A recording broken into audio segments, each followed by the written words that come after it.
రెండు తెలుగు రాష్ట్రాలకి ఎస్జిటి వారికి మరియు టెట్ వారికి ఉపయోగపడేటువంటి అంశము ట్రై మెథడ్స్లో మెథడాలజీలో అత్యంత కీలకం.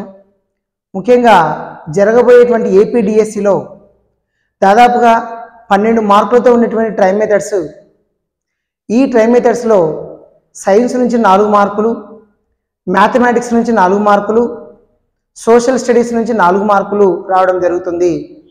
దాదాపుగా 12 మార్కులు 24 బిట్లతో మనకు జరగబోయేటువంటి ఏపీడిఎస్సికి వచ్చేటువంటి అవకాశం ఉంది. కాబట్టి అత్యంత ప్రాధాన్యతమైనటువంటి అంశం ఏంటంటే ఈ డిఎస్సిలో ఈ మెథడాలజీ అనేది చాలా ఇంపార్టెంట్ కీ రోల్ ప్లే చేస్తుంది. మరి ఇందులో సైన్స్ మెథడాలజీ గురించి మనం ఇప్పుడు మాట్లాడుకుందాం. విజ్ఞాన శాస్త్రం గురించి మనం డిస్కస్ చేసుకుందాం. అందులో పరిచయమైనటువంటిది ఏంటి ఒకసారి చూడండి. అయితే ఇక్కడ మనం చూస్తే సైన్స్ పరిచయమైనటువంటిది సైన్స్ అనేటువంటి ఆంగ్ల భాషా పదము. సైన్స్ అనేటువంటి ఆంగ్ల భాషా పదము మనకు కొన్ని భాషా పదాల నుండి రావడం జరిగింది. ఒకటి సైన్సియా, సైన్షియా మరియు సిరే, అదేవిధంగా ఇల్మీ, అదేవిధంగా విజ్ఞాన్.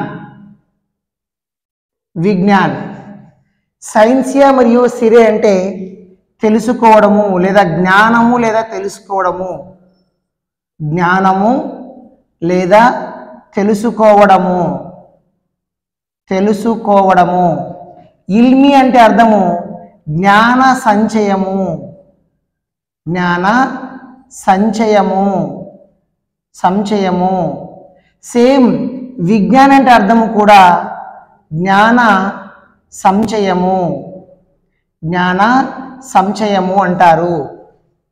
అయితే ఇక్కడ సైన్సియా మరియు సిరే అనే 2 భాషా పదాలు లాటిన్ భాషా పదాలు.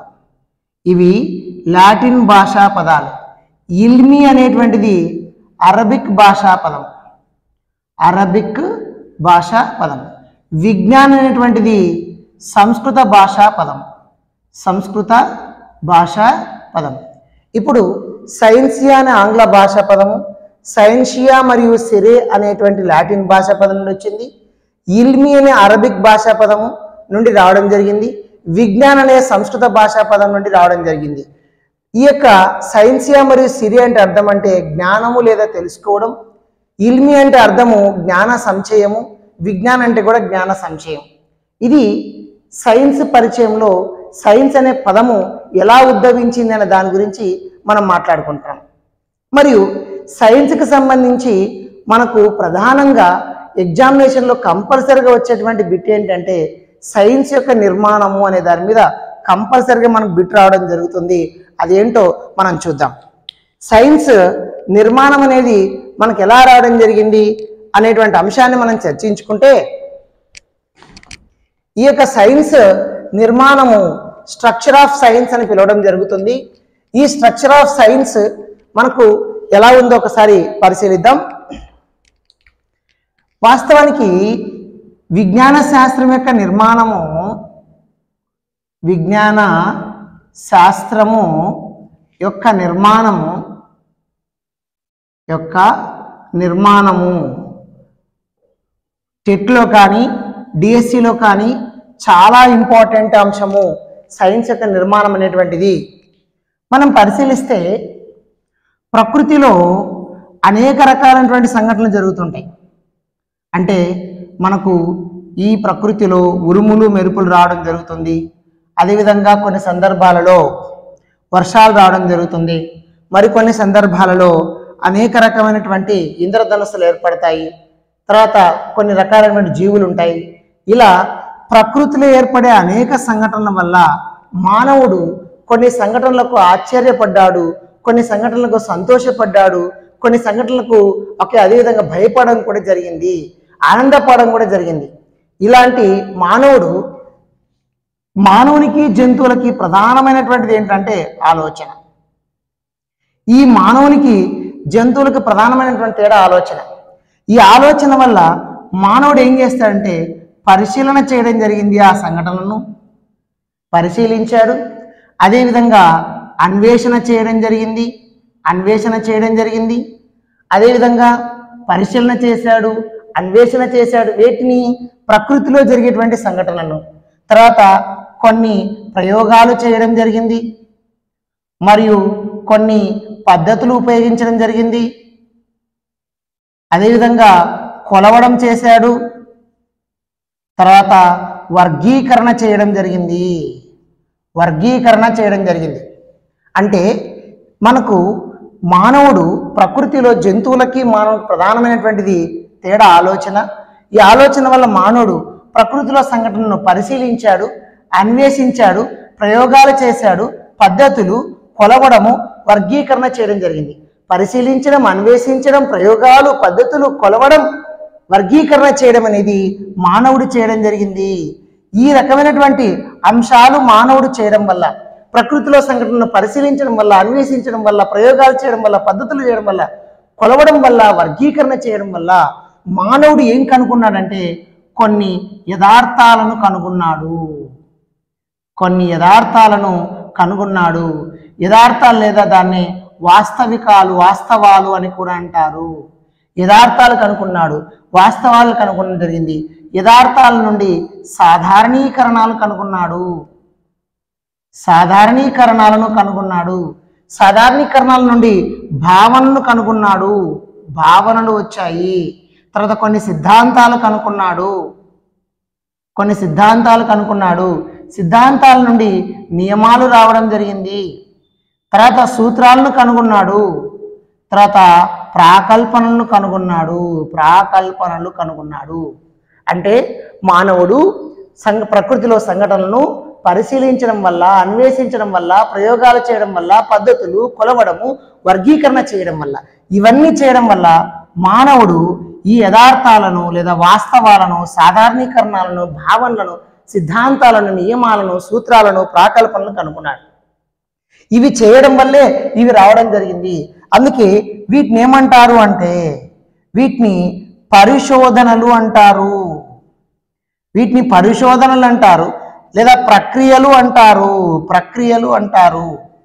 వీటిని పరిశోధన లేదా ప్రక్రియలు అంటారు. వీటిని ఏమంటారంటే ఉత్పత్తులు అంటారు, లేదా ఉత్పన్నాలు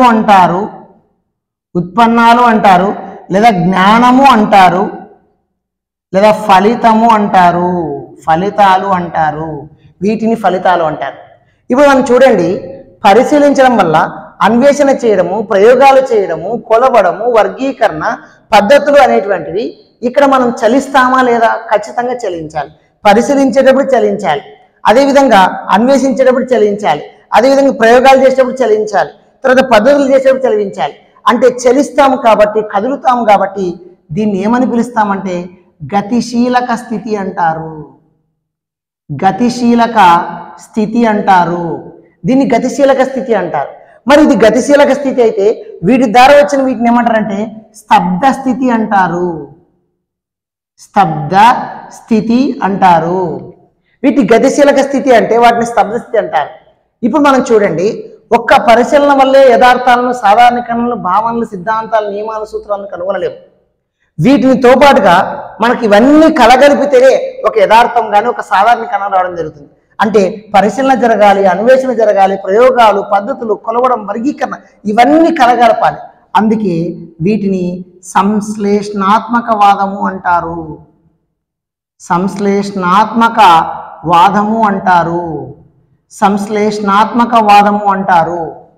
వీటిని సంశ్లేషణాత్మక వాదము అంటారు. అదేవిధంగా వీటిని ద్రవ్యాత్మక వాదము అంటారు.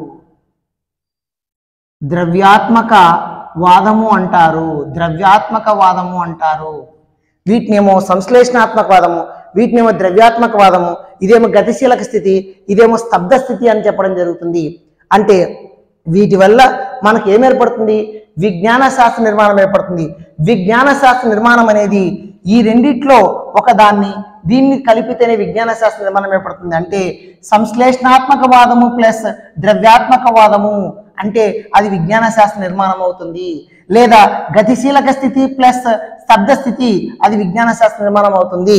లేదా పరిశోధనలు అది ప్లస్ ఉత్పత్తులు, లేదా ప్రక్రియలు ప్లస్ ఫలితాలు, పరిశోధనలు ప్లస్ ఫలితాలు దీంట్లో ఒకటి తీసుకుంటే విజ్ఞాన శాస్త్ర నిర్మాణం అవుతుంది.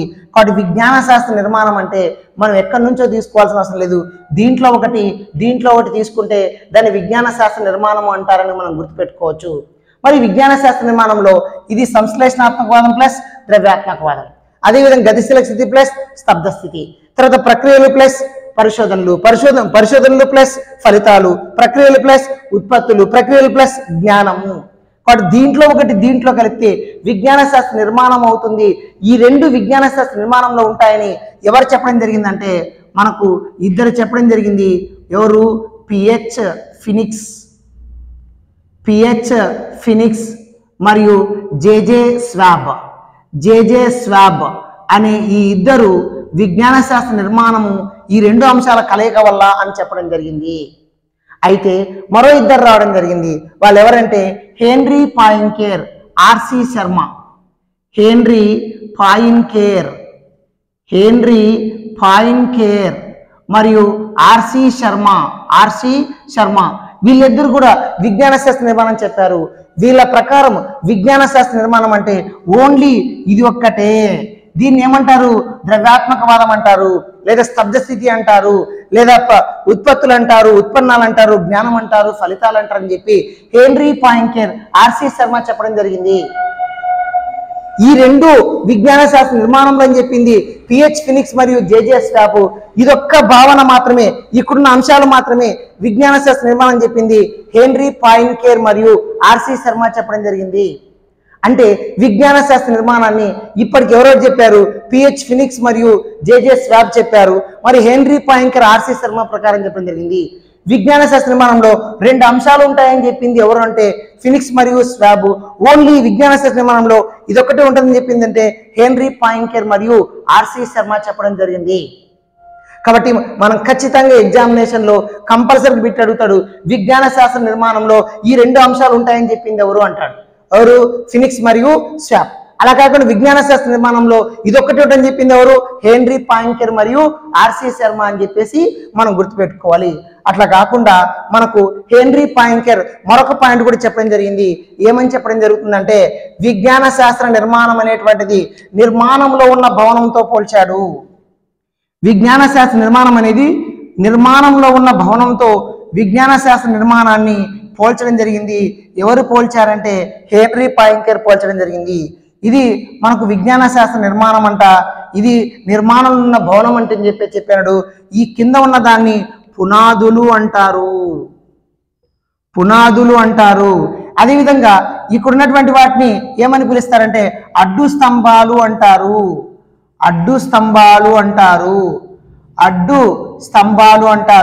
ఇక్కడున్న దాన్ని నిలువు స్తంభాలు అంటారు. కాబట్టి ఇక్కడ బాగా వినండి, ఈ పునాదులను ఆయన దేంతో పోల్చాడంటే భావనలతో పోల్చాడు. అదేవిధంగా ఇక్కడ నిలువు స్తంభాలను సాధారణీకరణాలతో పోల్చాడు. అడ్డు స్తంభాలను ప్రక్రియలు లేదా పరిశోధనలతో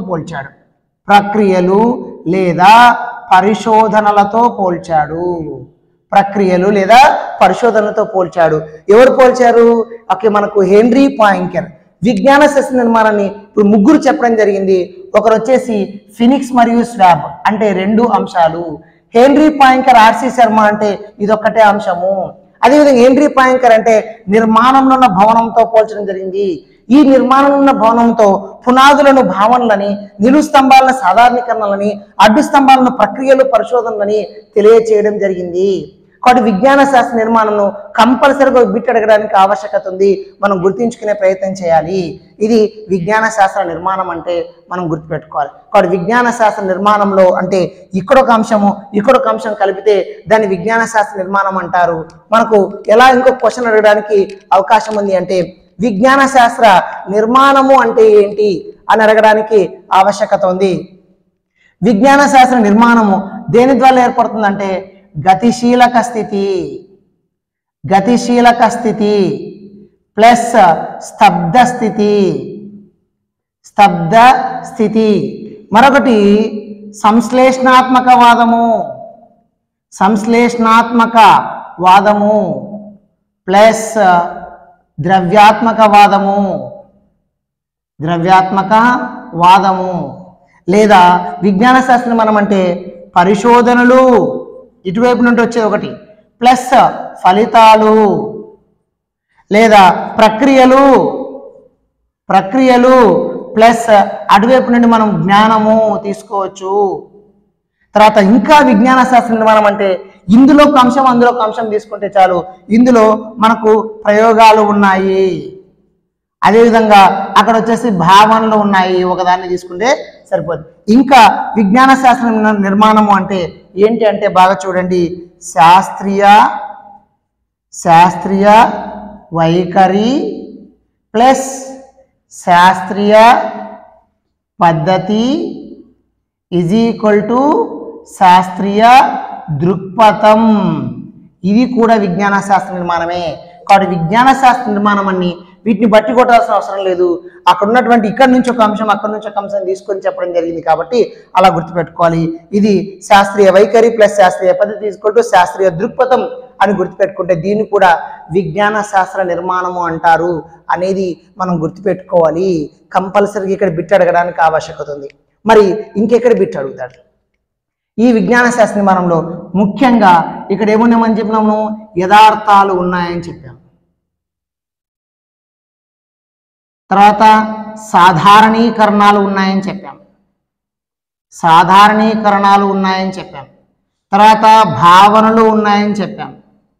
తర్వాత సిద్ధాంతాలు ఉన్నాయని చెప్పాం. తర్వాత నియమాలు ఉన్నాయని చెప్పాం. తర్వాత సూత్రాలు ఉన్నాయి అని చెప్పాం. తర్వాత ప్రాకల్పనలు లేదా పరికల్పనలు ఉన్నాయని చెప్పాం. అంటే ఇక్కడ మనకు గతిశీలక స్తబ్ద స్థితిలో ఉండే అంశాలు ఖచ్చితంగా వీటి గురించి మనం డిస్కస్ చేసుకోవాలి. గ్యారెంటీగా బిట్ అడుగుతాడు. యథార్థం అంటే ఏంటి, లేదా వాస్తవము అంటే ఏంటి, లేదా సాధారణీకరణ అంటే ఏంటి, భావన, సిద్ధాంతాలు, నియమాలు, సూత్రాలు, ప్రాకల్పనలు ఎగ్జాక్ట్ ఎగ్జామినేషన్లో ఇక్కడ నుంచి మనకు బిట్ అడగడానికి ఆవశ్యకత ఉంది. ఇప్పుడు మనం చూద్దాం. యథార్థం అంటే చూద్దాం. యథార్థము అంటే నిర్వచనం చూడండి. ప్రత్యక్షంగా చూడగలిగి ఎన్నిసార్లైనా పరీక్షించగలిగితే దాన్ని యథార్థము అంటారు. మరొకసారి వినండి. ప్రత్యక్షంగా చూడగలిగి ఎన్నిసార్లైనా పరీక్షించగలిగితే లేదా నిరూపించగలిగితే దాన్ని యథార్థము అంటారు. కాబట్టి యథార్థానికి డెఫినేషన్ ఏంటంటే ప్రత్యక్షంగా చూడగలిగి ఎన్నిసార్లైనా పరీక్షించగలిగితే దాన్ని యథార్థము అంటారు. మరి ఈ యథార్థం మీద లక్షణాలు చెప్పినటువంటి వ్యక్తి ఎవరు అని క్వశ్చన్ అడడానికి ఆస్కారం ఉంటుంది. కాబట్టి జేబీ కొనాంట్ అనేటువంటి వ్యక్తి యథార్థం మీద కొన్ని లక్షణాలు చెప్పడం జరిగింది. ఏమని చెప్తాడంటే ప్రత్యక్షంగా చూడగలగాలి, అదేవిధంగా పరీక్షించగలగాలి, వివాదరహితంగా ఉండాలి. అంటే ఒక యథార్థము వివాదరహితంగా ఉండాలి, పరీక్షించగలగాలి, అదేవిధంగా చూడగలిగి ఉండగలగాలి, అది వివాదరహితంగా ఉండాలి, వివాద సహితంగా కాదు, వివాదరహితంగా ఉండాలి. ఇట్లాంటి లక్షణాలు చెప్పడం జరిగింది. ఎవరు చెప్పడం జరిగింది అంటే జేబీ కొనాంట్ చెప్పడం జరిగింది. కాబట్టి జేబీ కొనాంట్. అంతేకాకుండా మన టెక్స్ట్ బుక్లో మెథడాలజీకి సంబంధించి యథార్థానికి 3 ఎగ్జాంపుల్స్ ఇచ్చాడు. ఒకటి ఆకులు ఆకుపచ్చగా ఉంటాయి, 2 మొక్కలు నీటిని పీల్చుకుంటాయి, 3 వచ్చేసి వెరీ ఇంపార్టెంట్ ఏమని చెప్పడం జరిగిందంటే పదార్థాలు వేడి చేసినప్పుడు వ్యాకోచిస్తాయని చెప్పేసి ఇవ్వడం జరిగింది. అంటే 3 అంశాలు 3 ఎగ్జాంపుల్స్ డైరెక్ట్గా ఎగ్జాంపుల్స్ ఇవ్వడం జరిగింది. మనకు టెట్లో ఇక్కడ బిట్ అడగడానికి అవకాశం ఉంది. ఏమని బిట్ అడుగుతాడు? ఒకటే బిట్ అడగడానికి అవకాశం ఉంది. ఆకులు ఆకుపచ్చగా ఉంటాయి, ఇది యథార్థమా, భావన, సాధారణీకరణ అనేటువంటి అంశం ఉంటుంది. కాబట్టి మనం చూసుకొని దానికి ఆన్సర్ పెట్టాల్సినటువంటి పరిస్థితి ఉంటుంది. కాబట్టి యథార్థం గురించి మనం ఇప్పుడు డిస్కస్ చేద్దాం. యథార్థము అంటే నిర్వచనం ఏంటమ్మా అంటే, యథార్థము అంటే ఒక అంశాన్ని ప్రత్యక్షంగా చూడగలిగి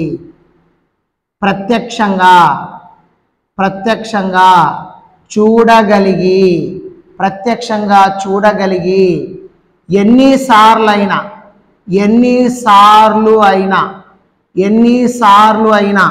పరీక్షించగలిగితే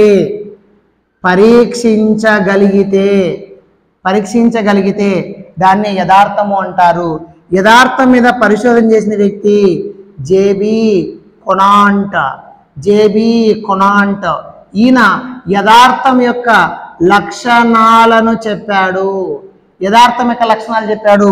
ఒకటి, ప్రత్యక్షంగా చూడగలగాలి, ప్రత్యక్షంగా చూడగలగాలి, చూడగలగడం, ప్రత్యక్షంగా చూడగలగడం. రెండు, ఎన్నిసార్లైనా పరీక్షించగలగడం, పరీక్షించగలగడం. మరియు వివాద రహితంగా ఉండాలి, వివాదరహితంగా ఉండాలి. ఏదో ఒక యథార్థము వివాదరహితంగా ఉండాలి అని కొన్ని లక్షణాలు చెప్పడం జరిగింది. ఈ యథార్థానికి సంబంధించి కొన్ని ఎగ్జాంపుల్స్ మన టెక్స్ట్ బుక్లు ఇచ్చాడు. ఆకులు ఆకుపచ్చగా ఉంటాయి, ఆకులు ఆకుపచ్చగా ఉంటాయి. ఆకులు ఆకుపచ్చగా ఉంటాయంటేనే అది యథార్థం. మరొక మనకి ఎగ్జాంపుల్ ఏమి ఇచ్చాడంటే, మొక్కలు నీటిని పీల్చుకుంటాయి, మొక్కలు నీటిని పీల్చుకుంటాయి అని కనిపిస్తే అది యథార్థం అవుతుంది. మరొకటి ఏంటంటే, మనకు పదార్థాలు వేడి చేసినప్పుడు వ్యాకోచిస్తాయి, పదార్థాలు వేడి చేసినప్పుడు వ్యాకోచిస్తాయి. ఇది కూడా ఏమవుతుంది అంటే మనకు యథార్థం యొక్క ఎగ్జాంపుల్స్ ఇవ్వడం జరిగింది. కాబట్టి యథార్థం అన్నప్పుడు ఒకటి నిర్వచనము, రెండు లక్షణాలు, మూడు వచ్చేసి ఎగ్జాంపుల్స్. డైరెక్ట్గా క్వశ్చన్ ఇవ్వచ్చు. పదార్థాలు వేడి చేసినప్పుడు వ్యాకోచిస్తాయి, యథార్థం. ఆకులు ఆకుపచ్చగా ఉంటాయి, యథార్థం. మొక్కలు నీటిని పీల్చుకుంటాయి, యథార్థం. డైరెక్ట్గా ఉన్నట్లుగా బట్టి కొడితేనే కొన్ని అంశాలు మనకు క్వశ్చన్కి ఆన్సర్ చేయగలము. కాబట్టి యథార్థం అన్నప్పుడు మైండ్లో మీకు ఉండాలి, ఒక అంశాన్ని ప్రత్యక్షంగా చూడగలిగి ఎన్నిసార్లైనా పరీక్షించగలిగితే యథార్థం అంటాము. యథార్థమైన లక్షణాలు చెప్పిన వ్యక్తి జేబీ కొనాంట్. ప్రత్యక్షంగా చూడగలగాలి, ఎన్నిసార్లైనా పరీక్షించగలగాలి, వివాదరహితంగా ఉండాలి అని చెప్పడం జరిగింది. ఇది యథార్థానికి సంబంధించిన అంశాన్ని మన టెక్స్ట్ బుక్లో ఇవ్వడం జరిగింది. అదేవిధంగా యథార్థం తర్వాత మనం మాట్లాడుకునే అంశము సాధారణీకరణ, జనరలైజేషన్. జనరలైజేషన్. యథార్థము అంటే మనకు ఒక వాస్తవం, రియలిస్టిక్ అని చెప్పేసి అంటాం. సాధారణీకరణ అంటే దీనికి నిర్వచనం చూడండి, మనకి ఎలా ఇవ్వడం జరిగింది. సాధారణీకరణ అంటే నిర్వచనం ఏమని ఇచ్చాడంటే, యథార్థాల మధ్య సంబంధాన్ని ఏర్పాటు చేసే నియమబద్ధమైన దానిని సాధారణీకరణ అంటారు. యథార్థాల మధ్య సంబంధాన్ని ఏర్పాటు చేసే నియమబద్ధమైన దానిని సాధారణీకరణ అంటారు. ఏమని నిర్వచనం ఇచ్చాడు? యథార్థాల మధ్య సంబంధాన్ని ఏర్పాటు చేసే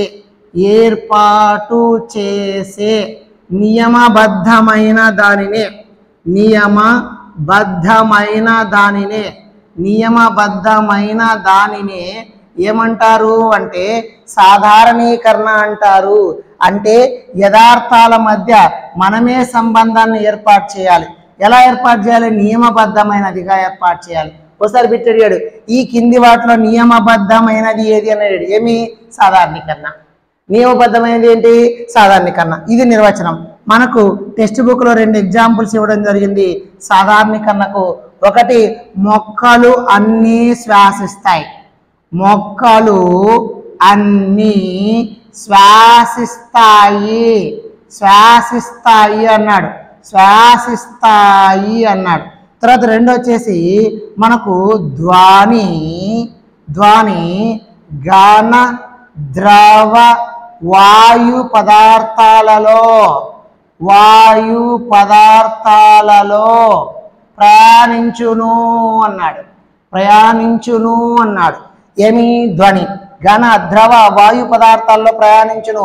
మొక్కలు అన్నీ శ్వాసిస్తాయి, ఘన, ద్రవ, వాయు పదార్థాల్లో ప్రయాణించును. ఇవి రెండు ఎగ్జాంపుల్స్కి సాధారణీకరణకి ఇవ్వడం జరిగింది. డైరెక్ట్ ఎగ్జాంపుల్స్ బిట్ అడగడానికి ఆవశ్యకత ఉంటుంది. గుర్తుపెట్టుకోండి, కంపల్సరిగా మనకి ఏరియా నుండి గ్యారంటీకి బిట్ అడుగుతాడు. యథార్థము కానీ, సాధారణీకరణలు కానీ, భావన కానీ, సిద్ధాంతము కానీ, నియమము కానీ, సూత్రము కానీ కంపల్సరిగా బిట్ అడగడానికి ఆవశ్యకత ఉంది.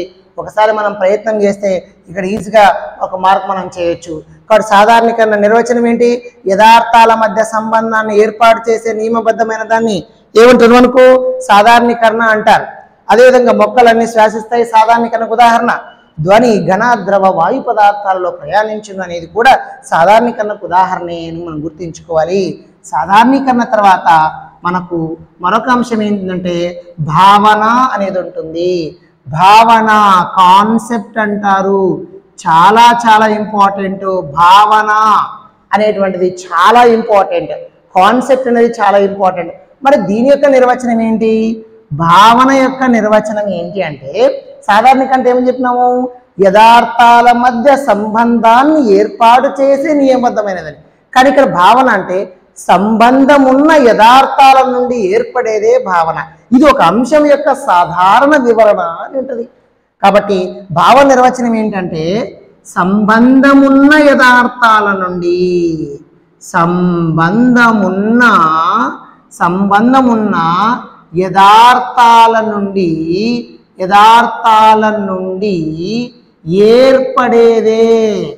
ఏర్పడేదే భావన.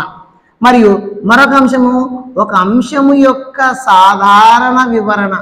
ఒక అంశము యొక్క సాధారణ వివరణ, ఒక అంశం యొక్క సాధారణ వివరణ అని అంటారు. ఒక అంశం యొక్క సాధారణ వివరణ. ఒకసారి బిట్ అడిగాడు, ఒక అంశం యొక్క సాధారణ వివరణ దేన్ని అంటారు? భావన. ఏమంటారు? భావన. కాబట్టి ఇది భావనకు నిర్వచనం. సంబంధం ఉన్న యథార్థాల నుండి ఏర్పడేదే భావన. ఒక అంశం యొక్క సాధారణ వివరణే భావన. బాగా గుర్తుపెట్టుకోండి. ఒకటే మైండ్లో గుర్తించుకోవాల్సింది ఏంటంటే ఆ పదాన్ని బాగా మనం బయాడ్ చేయాలి. సంబంధం ఉన్న యథార్థాల నుండి ఏర్పడేదే భావన. ఒక అంశం యొక్క సాధారణ వివరణే భావన. ఈ భావనకు మనకు కొన్ని ఎగ్జాంపుల్స్ ఇచ్చాడు. ఒకటి ఏమని ఇచ్చాడంటే కిరణజన్య సంయోగ క్రియ. కిరణజన్య సంయోగ క్రియ అని చెప్పేసి ఒక ఎగ్జాంపుల్ ఇవ్వడం జరిగింది. కిరణజన్య సంయోగ క్రియ. మరొక ఎగ్జాంపుల్ ఏమని ఇచ్చాడంటే మనకు భావనకు ఎగ్జాంపుల్ ఉదాహరణ ఏమని ఇవ్వడం జరిగింది? అనుదైర్ఘ్య తరంగాలు తిర్యక్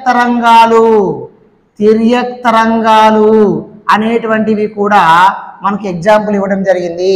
కాబట్టి భావనకు ఒకటి నిర్వచనము, మరొక అంశము, రెండు ఎగ్జాంపుల్స్ మన టెక్స్ట్ బుక్లో ఎస్జిటి వారికి ఇచ్చినటువంటి అంశాలు.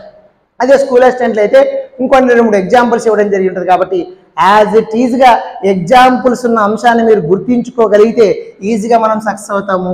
ఇది భావన గురించి మనకు ప్రస్తావన ఇవ్వడం జరిగింది. కాబట్టి యథార్థం గురించి, సాధారణీకరణ గురించి, భావన గురించి మనం ఇప్పుడు మాట్లాడుకోవడం జరిగింది. మరియు నెక్స్ట్ మనకేంటి అంటే సిద్ధాంతము అంటే ఏంటి? సిద్ధాంతము అంటే ఏం లేదు చూడండి. దీని యొక్క నిర్వచనం చూడండి. దీనికంటే ముందు ఒక చిన్న ఎగ్జాంపుల్ చెప్తాను. మనకు సర్ సివి రామన్ ఉన్నాడు.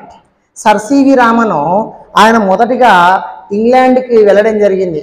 వాళ్ళ అమ్మగారు వీణలో చాలా ప్రావీణ్యం చెందినటువంటి ఆమె. ఆ వీణ మీద ఈయన అనేక రకాలుగా ఆలోచనలు చేసి ఆ వీణ యొక్క గొప్పతనాన్ని, అందులో ఉన్నటువంటి ఒక మార్పులను, అందులో ఉన్నటువంటి స్వరాలను తెలియచేయాలని వెళ్తే అక్కడ ఆయన్ను చాలా ఒక హీనంగా చూడడం జరిగింది, తక్కువ వాడిగా చూడడం జరిగింది. దీంతో నువ్వు ఏం చేస్తావని చెప్పేసి ఆయన విమర్శిస్తే మనవాడు పాపం చాలా దాని బాధతో తిరిగి లండన్ నుంచి ఇండియాకి సముద్ర ప్రయాణం చేస్తూ వస్తున్నప్పుడు అందరూ కూడా సముద్రంలో నీళ్లను చూసి ఎంజాయ్ చేస్తున్నారు. కొద్దిమంది దిగి బీచ్ల దగ్గర జలకాలాట ఆడుతున్నారు. కానీ ఇతను మాత్రము అదే బాధలో ఆలోచించుకుంటూ ఒక్కసారి నీళ్లను పరిశీలిస్తే నీళ్లు ఎందుకు సముద్రంలో నీళ్లు నీలి రంగులో ఉంటాయి, మరియు అదేవిధంగా మన నీళ్లు మాత్రం ఎందుకు తెలుపు రంగులో ఉంటాయి, తెల్లగా ఉంటాయి అని చెప్పేసి వెంటనే ఆలోచన వచ్చింది. ఆయన తర్వాత ఏం చేయడం జరిగిందంటే ఆలోచించి సంఘటనను పరిశీలించిన తర్వాత అనేక పరిశీలనలు, అనేక అన్వేషణలు, అనేక పరిశోధనలు, అనేక ప్రయోగాలు చేసి ఆయన ఏం చేయడం జరిగిందంటే దీనికి కారణం ఏంటంటే కాంతి విశ్లేషణ చెందినప్పుడు కాంతిలోని విబ్జియా రంగులను పరిశీలించాడు. Violet, indigo, blue, green, yellow, orange, red వీటి యొక్క తరంగ దైర్ఘ్యాలను పరిశీలించాడు. తరంగ దైర్ఘ్యాలను పరిశీలించినప్పుడు ఒక్కొక్క తరంగ దైర్ఘ్యం వాయిలెట్ది కానీ, అదేవిధంగా ఇండిగోది కానీ, బ్లూది కానీ తరంగ దైర్ఘ్యం తక్కువగా ఉంటాయి. వైలెట్, ఇండిగో కలర్లు తరంగ దైర్ఘ్యం తక్కువ ఉండడం వల్ల గాలిలోనే మాయమైపోవడం జరుగుతుంది. నీటి మీద మాత్రమే బ్లూ అనేది తేలియాడుతుంది. ఆ తర్వాత నీటి లోపలికి కొన్ని రంగులు పోతున్నాయి. అదేవిధంగా ఒక ఎల్లో కావచ్చు, ఆరెంజ్ కావచ్చు, రెడ్ కావచ్చు, అవి లోపలికి పోతున్నాయి. అందుకే నీళ్లు రంగులో ఉండడానికి కారణము ఈ యొక్క బ్లూ తరంగ దైర్ఘ్యం కరెక్ట్గా నీటి మీద ఉంది అని చెప్పేసి అతి తక్కువ ఖర్చుతో మనడు ప్రయోగం చేసి తిరిగి మళ్ళీ అదే సమావేశానికి వెళ్ళి దానికి రామన్ ఎఫెక్ట్ అని పేరు పెట్టి అద్భుతంగా ఒక సిద్ధాంతాన్ని నిరూపించి ఆయన ఏం చేయడం జరిగిందంటే ఒక గొప్ప నోబెల్ అవార్డును తీసుకోవడం జరిగింది. కాబట్టి సిద్ధాంతం అంటే ఏంటి అంటే ప్రకృతిలో అనేక సంఘటనలు జరుగుతుంటాయి. ఆ సంఘటనలు ఒక శాస్త్రవేత్తలు పరిశీలించినప్పుడు అసలు ఎందుకు జరుగుతాయని ఆలోచన చేసి దాని మీద అనేక పరిశోధనలు ప్రయోగాలు చేసి ఒక నిర్ధారణకు రావడాన్ని ఏమంటారంటే దీన్ని సిద్ధాంతము అంటారు. సిద్ధాంతాలను నిరూపించవచ్చు, ప్రత్యక్ష సాక్ష్యాల ద్వారా నిరూపించవచ్చు. కొన్ని సిద్ధాంతాలను ఏం చేయొచ్చు, ప్రత్యక్ష సాక్ష్యాల ద్వారా నిరూపించడానికి అవకాశం ఉంటుంది. ఈయన చేసింది అదే కదా. సర్ సివి రామన్ ఏం చేశాడు, ప్రత్యక్ష సాక్ష్యాల ద్వారా ఆ సిద్ధాంతాన్ని నిరూపించడం జరిగింది. ఈ సిద్ధాంతాల నుండి మనకు ఏం జరుగుతాయంటే నియమాలు కానీ సూత్రాలు కానీ రావడం జరుగుతుంది. కాబట్టి సిద్ధాంతం యొక్క నిర్వచనం ఏంటి, సిద్ధాంతానికి సంబంధించింది నిరూపించవచ్చు, సిద్ధాంతాల నియమాలు మాత్రం సూత్రాలు రావడం జరిగింది. కాబట్టి సిద్ధాంతం అంటే ఏంటంటే ప్రకృతిలో అనేక సంఘటనలు జరుగుతూ ఉంటాయి. వాటిని శాస్త్రవేత్తలు చూస్తారు. చూసినప్పుడు ఎందుకు ఏమి ఎలా ఆలోచిస్తారు. ఆలోచించి దానికి అనుగుణంగా ఏం చేయడం జరుగుతుందంటే వాళ్ళు పరిశీలన చేయడము, ప్రయోగాలు చేయడము, అన్వేషణలు చేయడము ద్వారా కొన్ని ఫలితాలు రాబడతారు. ఆ ఫలితాలు రాబట్టి నిర్ధారణలు చేయడాన్ని ఏమంటారంటే సిద్ధాంతము అంటారు. కాబట్టి సిద్ధాంతాలు మనకు అనేక సిద్ధాంతాలు ఉన్నాయి. భూకేంద్ర సిద్ధాంతము, సూర్యకేంద్ర సిద్ధాంతము, జీవ పరిణామ సిద్ధాంతము, పరమాణు సిద్ధాంతాలు, అనేక సిద్ధాంతాలు మనకి ఇక్కడ ఉండడం జరుగుతుంది. కాబట్టి సిద్ధాంతాల నుండి మనకి ఏం రావడం జరిగిందంటే నియమాలు సూత్రాలు కూడా రావడం జరిగింది. సిద్ధాంతాలను నిరూపించవచ్చు అనే పాయింట్ మనం బాగా గుర్తుపెట్టుకోండి. కాబట్టి ఇది సిద్ధాంతాలకు సంబంధించిన అంశం. తర్వాత వచ్చేసి నియమము అంటారు. నియమము అంటే ఏంటి, నియమము ఫార్ములా. నియమము అంటే మనకు చాలా ఇంపార్టెంట్. లా అంటాం. లా, నియమము ఎక్కడి నుంచి ఉద్భవించింది? నియమము సిద్ధాంతం నుండి వచ్చింది. సిద్ధాంతం నుండి ఇంకేం వచ్చేసాయి, సూత్రాలు కూడా రావడం జరిగింది. సూత్రాలు, నియమాలు సిద్ధాంతాల నుండి వచ్చినటువంటి. నియమము అంటే ఏంటి అంటే ఈ సిద్ధాంతాన్ని ఒక నిర్దిష్ట ప్రదేశంలో లేదా నియంత్రించిన ప్రదేశంలో లేదా ఒక ప్రత్యేక పరిస్థితులలో మాత్రమే నిరూపించబడేటువంటి సిద్ధాంతాలనే నియమాలు అంటారు. ఫర్ ఎగ్జాంపుల్గా పాస్కల్ నియమం చూడండి, ఇలా ఉంటుంది. పాస్కల్ నియమం పనిచేసేటువంటి పనితీరు, తక్కువ ప్రదేశం నుండి గాలిని పంపిస్తాము, ఎక్కువ ప్రదేశంలో మనం వస్తువును ఉంచడం జరుగుతుంది.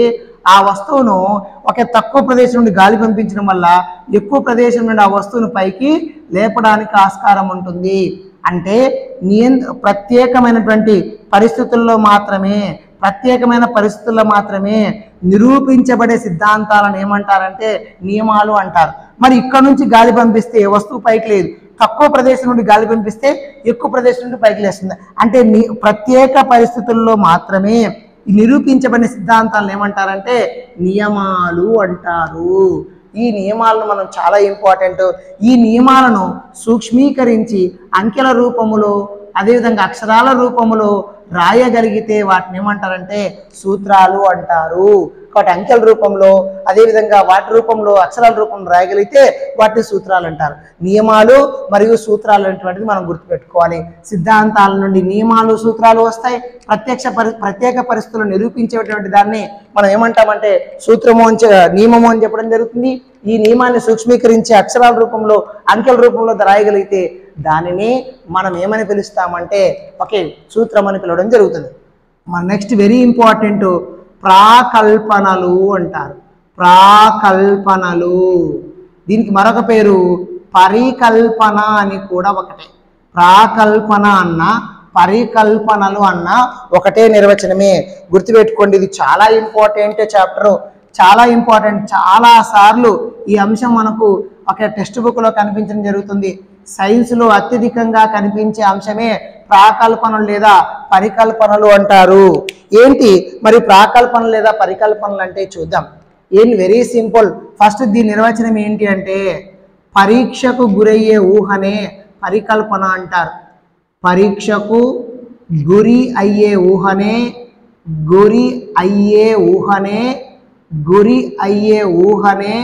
పరికల్పన అంటారు. గురి అయ్యే ఊహనే పరికల్పన అంటారు. పరికల్పనకు మరొక పేరు ప్రాకల్పన అని కూడా అంటారు. పరీక్షకు గురయ్యే ఊహనే పరికల్పన అంటారు. పరీక్షకు గురయ్యే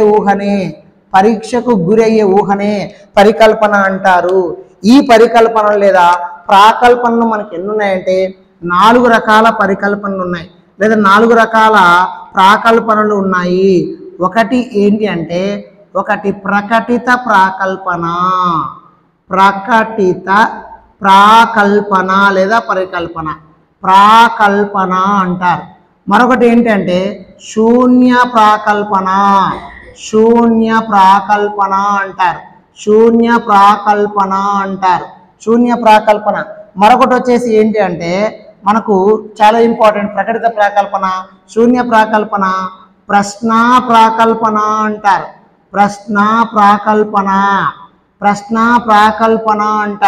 మరొకటి ఏంటంటే శూన్య, ప్రశ్న, ప్రాగుక్తి ప్రాకల్పన అంటారు.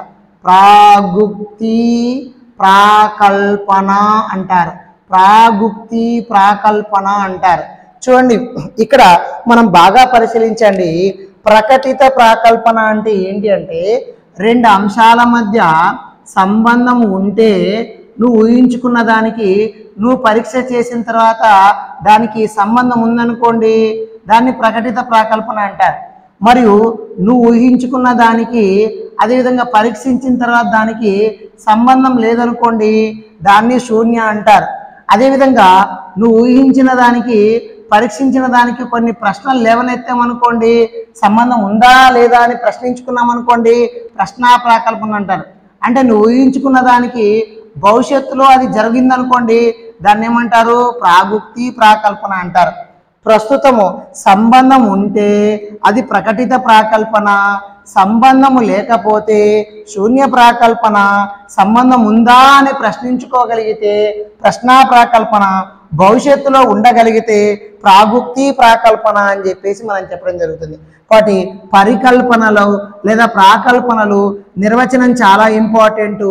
పరీక్షకు గురి అయ్యే ఊహలనే పరికల్పనలు అంటారు. పరికల్పనలు ఎన్ని రకాలంటే 4 రకాలు: ప్రకటిత, శూన్య, ప్రశ్న, ప్రాగుక్తి. ప్రకటిత, శూన్య, ప్రశ్న, ప్రాగుక్తి.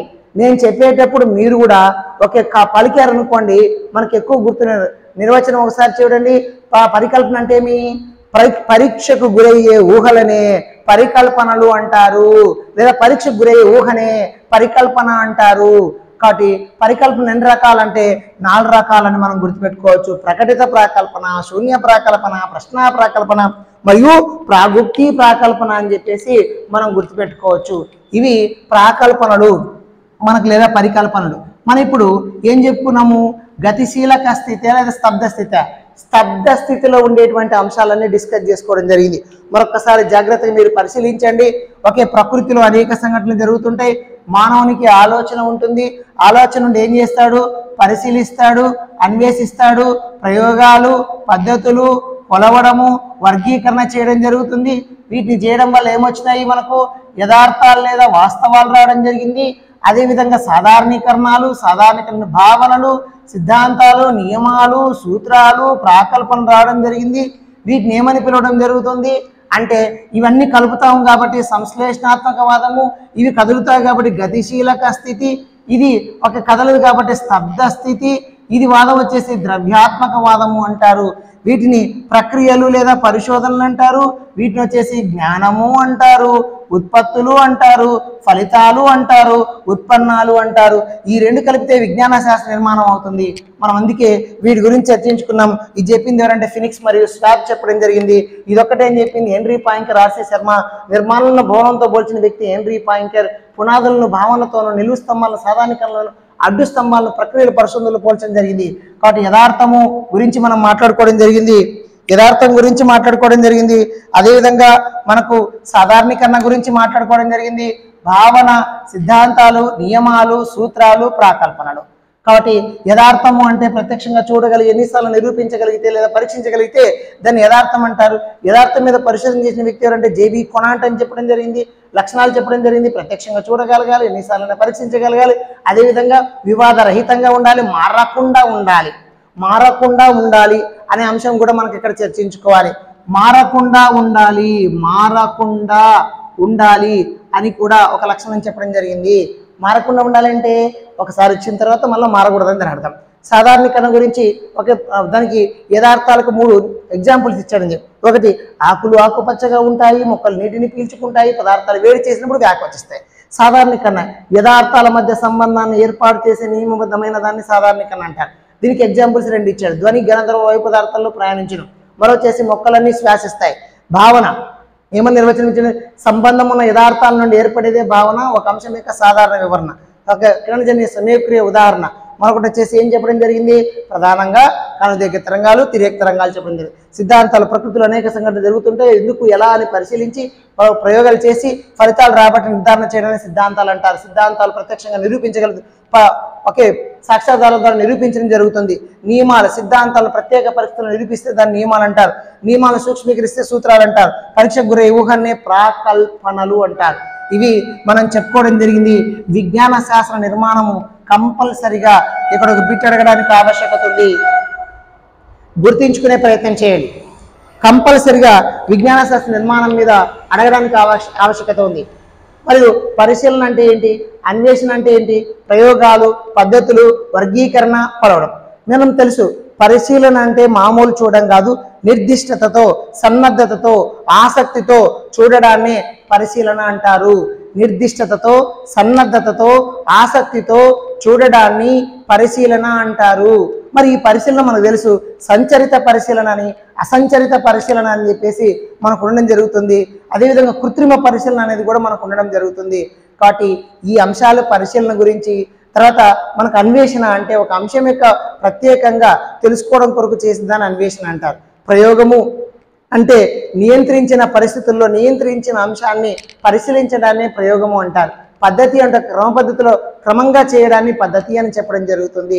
మరియు కొలవడము అంటే ఒక చాలన కౌశల ద్వారా ఉపయోగించేదాన్ని కొలవడం అంటారు. అదేవిధంగా వర్గీకరణ చేయడం అంటే ఒక ప్రత్యేకమైనటువంటి ఒక లక్షణాన్ని ఆధారంగా చేసుకుని 2 లేదా అంతకంటే ఎక్కువ గ్రూపులుగా విభజించడాన్ని కొలవడము అంటారు. ఇది విజ్ఞాన శాస్త్రం యొక్క నిర్మాణానికి సంబంధించిన అంశము. మరియు విజ్ఞాన శాస్త్రానికి సంబంధించిన మరొకటి ఏం చెప్పడం జరిగిందంటే లక్షణాల గురించి మాట్లాడారు, లేదా స్వభావము అంటాము. విజ్ఞాన శాస్త్రం యొక్క స్వభావం గురించి లేదా లక్షణాల గురించి చెప్పిన వ్యక్తి ఎవరంటే షో ఆల్టర్ అనేవాడు చెప్పడం జరిగింది. విజ్ఞాన శాస్త్రం యొక్క స్వభావము లేదా లక్షణాలు చెప్పిన వ్యక్తి షో ఆల్టర్.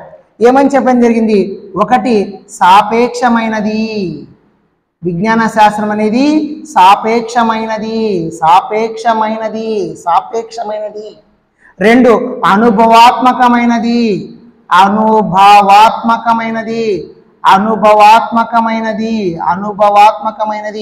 ప్రతి విజ్ఞాన శాస్త్రము కూడా అనుభవంతోనే వస్తుంది, ఏది ఊరికే రాదు. కాబట్టి అనుభవాత్మకమైనది. సాపేక్షమైనది అంటే పోల్చుకునేది. తర్వాత 3 వచ్చేసి విజ్ఞాన శాస్త్రానికి సంబంధించిన చాలా ఇంపార్టెంట్ పాయింట్ ఏంటంటే ఇది వచ్చేసి మనకు చాలా ఇంపార్టెంట్, మానవీయమైనది అంటాడు. మానవీయమైనది అంటే ప్రజలకు మరియు సమాజానికి ఒక సంబంధించినటువంటి అంశము మానవీయమైనటువంటిది అనేటువంటిది మానవుని యొక్క ఆలోచన నుండి ఏర్పడేది. మరియు మేలైనది అంటే మానవునికి సంబంధించి ప్రత్యేక ఆలోచన నుండి వచ్చేటువంటిది. మానవీయమైనది ప్రజలకు సమాజానికి ఉపయోగపడేటువంటిది. మేలైనది మానవుని యొక్క ఆలోచన నుండి వచ్చినటువంటిది మేలైనది అని చెప్పడం జరిగింది. అదేవిధంగా మరియు పరిపూర్ణమైనది.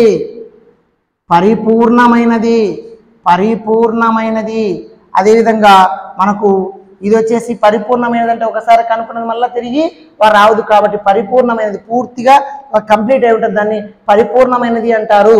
అదేవిధంగా విజ్ఞాన శాస్త్రం యొక్క స్వభావంలో మరొక అంశం ఏంటంటే ప్రక్రియల మీద మరియు పరిశోధనల మీద ఫలితాలు ఆధారపడి ఉంటాయి. ప్రక్రియల మీద పరిశోధనల మీద ఫలితాలు ఆధారపడి ఉంటాయి. మరియు ప్రపంచంలో ఎక్కడైనా నిరూపించవచ్చు. ప్రపంచములో ఎక్కడైనా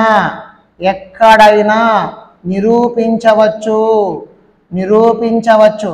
ప్రపంచంలో ఎక్కడైనా నిరూపించవచ్చు. అదేవిధంగా పరిపూర్ణమైనటువంటిది, మేలైనటువంటిది, సాపేక్షమైనది, అనుభవాత్మకమైనది. ఇక్కడ మీరు గుర్తించుకోవాల్సి రెండు పదాలే, మానవీయమైనది, మేలైనది. మానవీయమైనది అంటే మానవునికి సమాజానికి ఉపయోగపడేటువంటిది. మేలైనది అంటే మానవుని యొక్క ఆలోచన నుండి ఉద్భవించినది. పరిపూర్ణమైనటువంటిది అంటే పూర్తిగా ఉండేటువంటిది. తర్వాత సాపేక్షమైనటువంటిది, అనుభవాత్మకమైనటువంటిది. ప్రక్రియల మీద పరిశోధనలు ఆధారపడి ఉంటాయి. ప్రపంచంలో ఎక్కడైనా నిరూపించేటువంటిది ఏమంటామంటే ఒక సైన్స్ యొక్క స్వభావం చెప్పడం జరిగింది. ఈ సైన్స్ యొక్క స్వభావం చెప్పిన వ్యక్తి షో ఆల్టర్ చెప్పాడు. ఎవరు చెప్పారు? షో ఆల్టర్ చెప్పడము జరిగింది.